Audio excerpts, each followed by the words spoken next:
Shalom saudara-saudara terkasih. Kita patut bersyukur begitu luar biasanya Tuhan selalu menyertai kita dalam kehidupan kita. Tuhan selalu tidak pernah meninggalkan kita. Kehidupan kita ada saat ini pun sebagaimana saat ini ada hanya karena kemurahan dan anugerah Tuhan. Saudara terkasih, kita kembali untuk sharing firman Tuhan yang kali ini kita ambil dari kitab Galatia 5 ayatnya yang ke-22 dan ke-23. Saya bacakan untuk kita.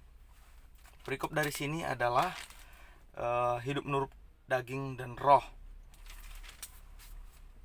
Saya bacakan ayat yang ke-22. Tetapi buah roh ialah kasih, sukacita, damai sejahtera, kesabaran, kemurahan, kebaikan, sukacita, kelemah lembutan, penguasaan diri. Tidak ada hukum yang menentang hal itu. Ini adalah 9 dari buah roh. Bapak Ibu Saudara terkasih, hendaklah kita setiap yang percaya pada Kristus bukan hanya melalui mulut kita, tetapi marilah kita aplikasikan kasih yang kita miliki yang diajarkan oleh Tuhan itu sendiri di dalam kehidupan kita. Sebab orang ataupun yang mengaku imannya sebagai seorang Kristen tetapi kasih itu tidak ada di dalam dia, maka boleh kita katakan bahwa dia adalah seorang yang hampa. Karena Tuhan kita mengatakan hendaklah kita hidup penuh di dalam kasih. Kita baca di dalam surat Korintus 1 Korintus 13 kalau tidak salah. Kita buka 1 Korintus 13 tentang kasih. 1 Korintus 13. Ya, saya bacakan di ayat yang keempat. 1 Korintus 13 ayat yang keempat. Kasih itu sabar, kasih itu murah hati, ia tidak cemburu, ia tidak memegahkan diri dan tidak sombong, ia tidak melakukan yang tidak sopan dan tidak mencari keuntungan diri sendiri, ia tidak pemarah dan tidak menyimpan kesalahan orang lain, ia tidak bersukacita karena ketidakadilan, tetapi ia bersukacita karena kebenaran. Ia menutupi segala sesuatu, percaya segala sesuatu, mengharapkan segala sesuatu, sabar menanggung segala sesuatu. Nah, Bapak Ibu Saudara terkasih, begitu banyaknya pengaplikasian atau pengertian kasih yang harus kita miliki ini. Ya tentunya memang di dalam kehidupan kita, hendaklah kita semua memang orang yang percaya pada Tuhan ini, saya ajak mari kita semua Bapak Ibu Saudara terkasih, kita hidup di dalam kasih ini. Karena bagaimana kita mewujudkan kasih kita kepada Tuhan juga kalau kita memang tidak bisa mengasihi saudara-saudari kita. Kita tidak bisa mengasihi orang-orang yang ada di sekitar kita, terlebih keluarga kita, kalau kita tidak bisa mengaplikasikan kasih ini. Di sini dikatakan kasih, sabar, murah hati, ia tidak cemburu. Nah, dalam kehidupan kita sehari-hari seringkali Bapak Ibu Saudara terkasih, kita katakan kita ini Kristen, tetapi tidak sedikit di antara orang-orang yang mengaku dirinya Kristen sering sekali kasih yang ditulis di dalam kitab Korintus ini sering sekali terabaikan. Artinya bahwa kita tidak cemburu. Di sini katakan tidak cemburu, dia sabar, pemurah, tidak mencari keuntungan, tidak suka di atas penderitaan orang, tetapi kadang-kadang memang ya namanya memang masih hidup di dalam kedagingan ya. Saya ingin percaya memang bahwa hal-hal demikian kita katakan lumrah juga bukan. Nah, ini kalau saya menyimpulkan bahwa kurangnya kehidupan itu, seseorang itu di dalam Tuhan, kurangnya melibatkan Tuhan di dalam kehidupan dia, kurangnya hidupnya fokus di dalam Tuhan, kurangnya hidup kita berpengharapan yang sesungguhnya kepada akhirat kita itu surga yang dijanjikan Tuhan itu, kurangnya kehidupan kita mengimani iman kita, maka semuanya itu akan muncul secara kedagingan. Kita kadang-kadang suka marah, kita kadang-kadang suka iri, kadang-kadang suka senang di atas penderitaan orang.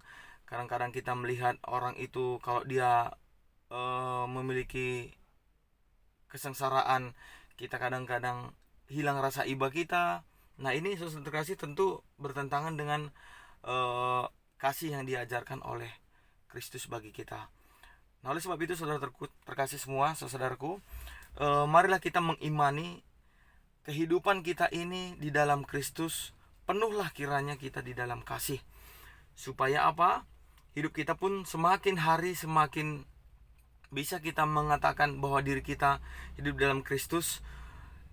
Ya tentunya mari kita tunjukkan bahwa hidup kita ini sebagai teladan-teladan yang boleh diambil atau dilihat orang. Kita ini adalah memang benar-benar orang Kristen yang sejati, orang Kristen yang berkarakter, bukan hanya sebagai orang-orang Kristen yang pengikut-pengikut saja, memiliki karakter Kristus, penuh dengan kasih, kelemah lembutan, sukacita, damai sejahtera. Yang terakhir adalah penguasaan diri, itulah buah-buah roh. Ya penguasaan diri paling penting, tidak kalah penting dari semua buah-buah roh itu. Yang paling penting memang adalah kasih, tetapi penguasaan diri ini sangatlah penting. Selagi kita masih hidup bersosial, penguasaan diri ini sangatlah penting. Selagi kita masih hidup di dalam dunia ini, penguasaan diri terhadap segala sesuatu palinglah penting. Ada 3 hal yang diajarkan oleh Tuhan yang tidak pernah luput dari kehidupan kita, adalah iman, pengharapan, dan kasih. Kata Tuhan, iman, pengharapan, dan kasih. Tetapi yang terpenting dari ketiga hal ini adalah kasih. Bagaimana kita mengasihi Tuhan kita, bagaimana kita mengasihi sesama kita, bagaimana kita mengimani iman kita, sebab iman adalah dasar segala sesuatu, dasar dari pengharapan dan bukti segala sesuatu yang tidak kelihatan. Kasih adalah penerapan bagaimana kita mengasihi Tuhan, sebagaimana juga kita mengasihi sesama kita manusia. Kemudian pengharapan adalah fokus kita bagaimana untuk mencapai surgawinya Tuhan di kehidupan akhirat kita. Nah tentu Bapak Ibu Saudara terkasih, kita imani, kita lakukan ketiga hal ini, iman, pengharapan, dan kasih. Tetapi jangan pernah sekali-sekali dalam kehidupan kita melupakan buah-buah roh itu.